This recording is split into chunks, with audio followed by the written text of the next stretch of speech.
Aujourd'hui mon frérot, tu vas te prendre une tarte. Alors attention, hein, c'est pas de la violence gratuite, il y a une raison derrière. Ici on est là pour rétablir des vérités sur le monde du manga et surtout sur le statut de mangaka en France. Parce que j'ai beaucoup de questions de mes élèves que je vois lorsque je donne des cours de dessin, mais aussi de mes lecteurs. Et il y a une question qui revient assez souvent. Alors pour enfin clore le débat, je crois qu'il est temps de répondre à l'interrogation que beaucoup de jeunes qui commencent le manga se posent, à savoir, est-ce que je suis légitime d'être mangaka? C'est vrai, cette question elle est importante quand même. Quand tu vois des mecs comme Fujimoto ou Kei Urana qui explosent tout en ce moment, ou que t'as le malheur d'aller sur Instagram et te manger des claques de malade, et bah tu te demandes si t'as vraiment ta place dans ce milieu comparé à ces mecs là. Style graphique, ancrage exceptionnel, véritable identité qui les fait se démarquer. En plus de ça, ils sont super bons en couleur tant qu'à faire. Alors autant dire que moi avec mon daltonisme, eh ben j'ai bien le seum. Mais voilà, ces mecs ont l'air si bons que ça nous fait nous poser pas mal de questions. Et je pense que t'en fais partie, toi qui regardes cette vidéo et qui fait ou veut faire du manga. Et je suis quasiment sûr que tu t'es déjà posé des questions sur ton niveau de dessin en voyant ces mecs là. Est-ce que tu vas vraiment réussir à le décrocher, ce fameux contrat d'édition avec une grande maison? Ou peut-être que tu te demandes si ton histoire est assez bien et mérite d'être dans les grandes librairies de France à côté de One Piece. Tu vois, je te connais par cœur parce que j'ai été comme ça avant. Et tu sais quoi, en réalité, même aujourd'hui encore. C'est pour ça que j'évite de trop traîner sur les réseaux. Avant, je voyais comme toi des mecs monstrueux qui sortaient des trucs de fou à la Fnac ou au Furet et je pouvais me rassurer en me disant qu'ils sont pas beaucoup et qu'il y a peu de concurrence. Mais maintenant, c'est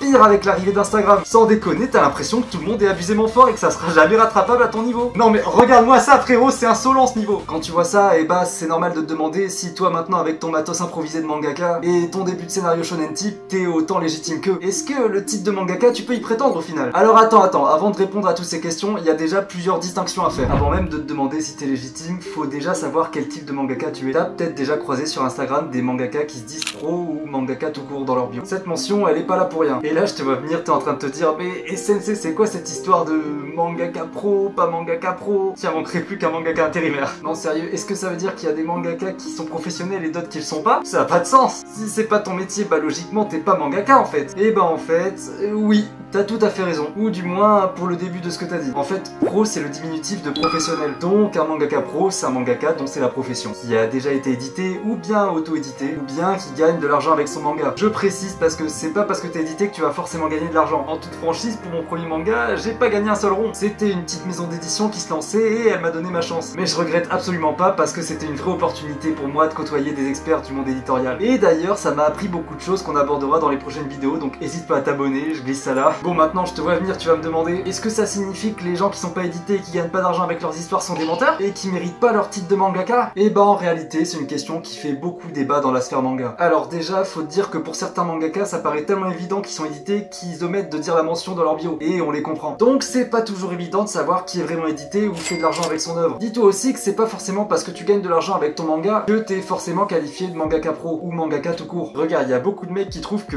Qui est I, le manga qui a sorti le rire jaune, et ben c'est pas vraiment un manga. Parce que ça a pas trop le look d'un manga en vérité. Et ça a pas non plus le style qu'on retrouve dans la plupart des mangas. Et c'est fait surtout par des passionnés, pas des mangaka. Kevin et Henry, c'est plus des créateurs qui se sont essayés au manga. Et je sais que je vais me faire des ennemis en disant ça. Kevin, si tu passes par là, t'es le boss, on se fait une bouffe quand tu veux. Après, le cas Qui est I, il est particulier. Mais on a aussi l'exemple des gens qui pensent que pour être considéré comme mangaka, il faut avoir été édité au moins une fois par une maison d'édition. Et ça, c'est un autre débat. Et tu sais quoi, c'est pas fini parce qu'il y en a même qui pensent que c'est ton niveau de dessin qui détermine si oui ou non t'es mangaka. Et au final, personne n'est vraiment d'accord si tel ou un tel est vraiment mangaka ou pas. Le truc, c'est que ça dépend vraiment des gens en fait. Et ça fait écho à toute forme d'art en réalité. Pour certains, Picasso c'est un génie, pour d'autres, c'est un attardé qui dessine comme ton neveu de 5 ans. Et en manga, c'est pareil. Pour certains, Isayama, il mérite pas d'être mangaka avec les horreurs qui nous pondaient au début d'Asenka. Pour d'autres, c'est le plus grand mangaka de sa génération et je suis de cet avis. Alors, la vraie réponse, c'est que ça dépend surtout de ton public qui te lit. Et c'est bien assez, crois-moi. Tu devrais faire du manga que pour voir s'émerveiller les yeux de tes lecteurs, non? Et ce, peu importe si t'es édité, ou que tu fais ça à côté, ou que tu gagnes un peu d'argent avec. Dis-toi que si tu fais du bon travail, t'en gagneras de l'argent avec ça, crois-moi. Et admettons que même si t'en gagnes pas directement avec ton manga, bah y a toujours moyen d'en gagner autrement. Regarde, moi par exemple, je gagne le plus gros de mes revenus grâce à mes cours. Je forme des apprentis mangaka qui ont la niaque depuis un paquet d'années et qui veulent devenir pro et avoir un niveau qui rivalise avec les japonais. Mais tu vois que bah mon manga il me sert clairement de vitrine pour apprendre le métier à des jeunes. Et ça on va pas se mentir, c'est assez stylé. Mais toi tu peux faire plein d'autres choses pour gagner de l'argent avec le manga. Comme trouver un auteur qui cherche un dessinateur rémunéré. Ou simplement faire de l'illustration pour des particuliers. T'es pas forcément obligé de devenir mangaka pro pour vivre du manga. Et ça on en reparlera dans une prochaine vidéo. C'est en pratiquant qu'on devient bon. Dis-toi que Fujimoto il a fait une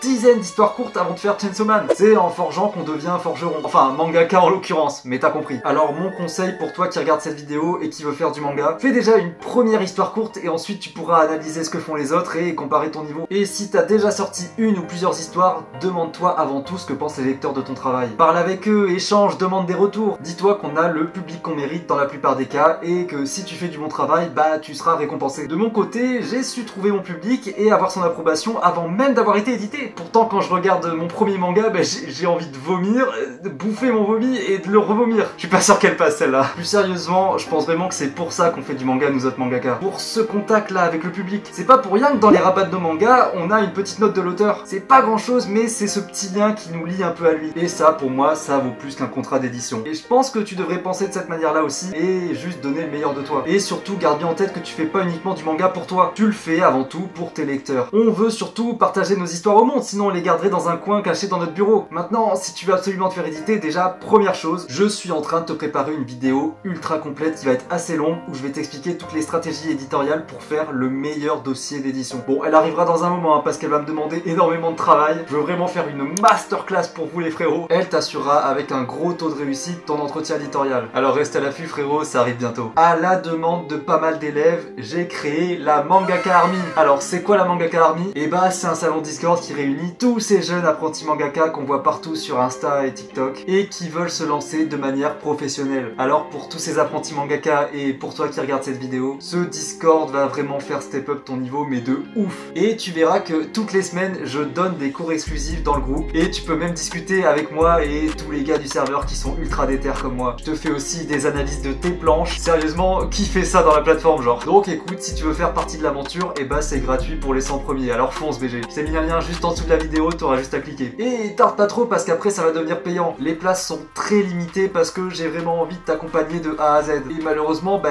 si vous êtes 10 000 comme toi, bah je pourrais pas tous vous accompagner. Donc c'est un peu un Discord VIP si tu veux. Et c'est tant mieux pour toi, j'ai envie de te dire. Alors tu prends tes bollocks et tu rejoins la famille frérot. Conseil du sensei. Et en attendant, moi je continue de te donner un max d'infos que tu trouveras nulle part ailleurs sur YouTube. Tu verras frérot, tu vas devenir tellement bon que tu vas rivaliser avec les mangaka japonais. On va faire les prochains One Piece beau gosse. Alors si la vidéo t'a plu, tu lâches ton plus gros sensei like, ça soutient la chaîne. Et surtout, n'arrête jamais de dessiner.